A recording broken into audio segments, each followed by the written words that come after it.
Segundo a Organização Mundial da Saúde, estima-se que a cada 22 mil gestações no mundo, ao menos uma não é verdadeira, sendo que aproximadamente 1% das mulheres com gravidez psicológica sentem as dores do parto após 9 meses da falsa gestação. A gravidez psicológica é um transtorno onde a mulher tem total convicção de que está grávida, mesmo quando os exames mostram o oposto. E quem nos fala mais sobre esse assunto é o médico ginecologista Dr. Carlos Moraes. Bom, é com prazer que estamos recebendo o Dr. Carlos Moraes. Ele é ginecologista, fala direto de São Paulo, do seu consultório. Doutor, um prazer tê-lo aqui no Jornal da TV Noroeste, João Pinheiro, Minas Gerais. Obrigado pelo convite, eu que agradeço aí a atenção de vocês. Doutor, o tema que nós vamos abordar é com relação à gravidez psicológica. O que é a gravidez psicológica? Bom, na verdade existem algumas situações na medicina, isso também não é um fato extremamente comum. A gente acredita que seja mais ou menos ali um caso, aproximadamente a cada 20 mil gestações, em que a paciente ela pensa que está grávida, mas os exames que a gente normalmente utiliza para confirmar o diagnóstico de gravidez, como beta-HCG, ultrassons, etc. e tal, não confirmam essa hipótese. Então a paciente de fato não está grávida, apesar dela acreditar que está. Quais as mudanças no corpo da mulher? A mulher que tem a gravidez psicológica, doutor?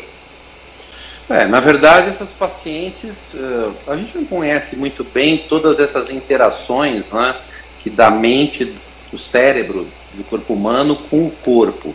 Mas essas pacientes têm praticamente os sintomas de uma gestação. Então são pacientes que têm atraso menstrual, param de menstruar.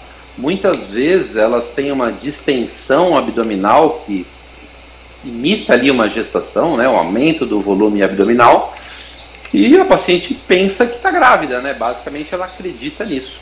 Quer dizer, os exames é que confirmam.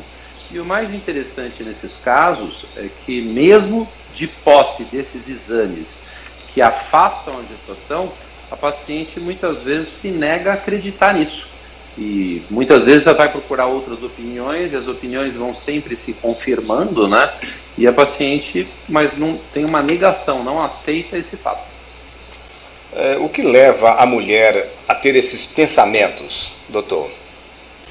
Acho que basicamente existem aí duas situações, né? Muitas dessas mulheres já têm um histórico de algum transtorno psiquiátrico anterior, e que muitas vezes essas crises elas podem ser desencadeadas por algum problema específico. Então a paciente já tem uma doença de base, um quadro de depressão, algum outro transtorno psiquiátrico, e às vezes alguma dificuldade para engravidar naturalmente, às vezes uma paciente que engravida e tem abortamento. Então são fatores que acabam desencadeando essa crise, vamos dizer assim, se manifesta como essa gravidez psicológica ou pseudociese, né? Esse é o termo científico. E como saber se desenvolveu esta gravidez psicológica? Como saber? Como isso está acontecendo? Basicamente, então, esse diagnóstico ele é dado pelo obstetra mesmo, né? Porque o paciente tem essa história do atraso menstrual, mas os exames que a gente pede para confirmar a gravidez, por exemplo, um exame de sangue, que a gente chama de beta-HCG. Muitas vezes a gente faz o exame dá negativo. A gente faz ultrassom ginecológico, obstétrico, ultrassom seriados na paciente, e não aparece ali o saco gestacional, o embrião, e a gente procura orientar a paciente nesse sentido, mas muitas vezes a gente precisa do auxílio de um psiquiatra, né? Geralmente, então, essa paciente acaba sendo referenciada para um especialista em saúde mental, e que vai fazer esse acompanhamento junto com o próprio médico, com o próprio obstetra. Então, nesse caso, o apoio dos familiares e ela sendo encaminhada para um especialista é o caminho, então? Essa questão da rede de apoio, ela sempre é muito importante, né? Porque não é um caso que também tem uma solução muito rápida, né? Esses tratamentos psiquiátricos ou essas situações de diagnóstico de base, às vezes eles requerem um pouquinho de tempo para o paciente começar a perceber essa melhora. Então a questão do apoio dos familiares, do marido, essa rede de apoio, enfim, sempre é muito importante. O senhor já atendeu alguma paciente com esse caso? Já, apesar então desses casos não serem muito comuns, a gente fala aí de 1 em 20 mil, eventualmente um caso ou outro acaba aparecendo, né? E esse é o passo a passo.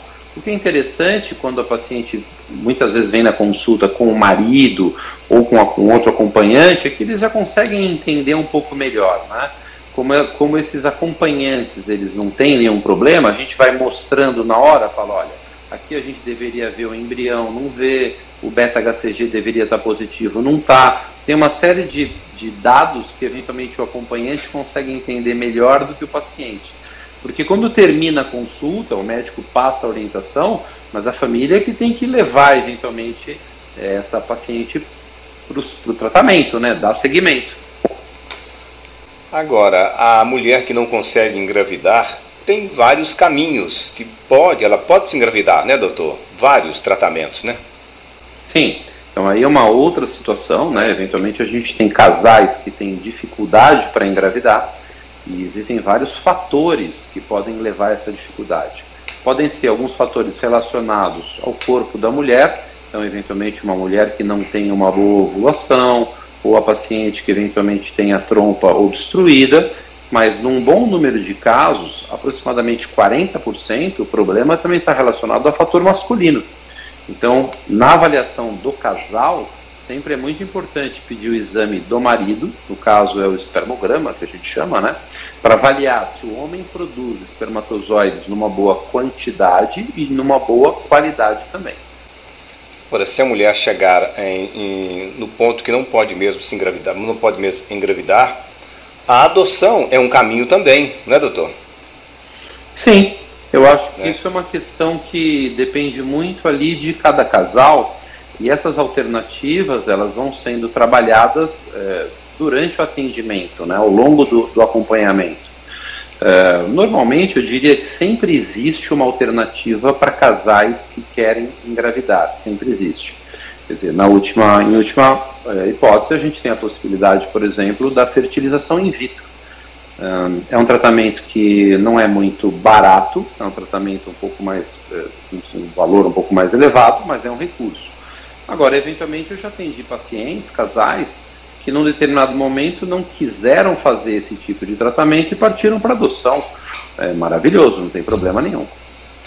Dr. Carlos Moraes, ginecologista, muito obrigado pela participação do senhor. A entrevista é um tema muito importante, até polêmico, porque como é um caso, a cada 20 mil pode aparecer esse, né, doutor?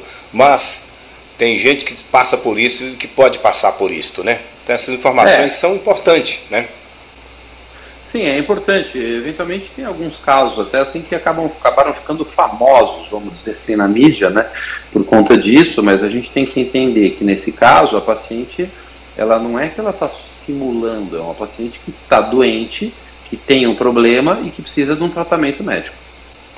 Ok, muito obrigado pela participação do senhor, doutor. Obrigado. Eu que agradeço a oportunidade. Até mais.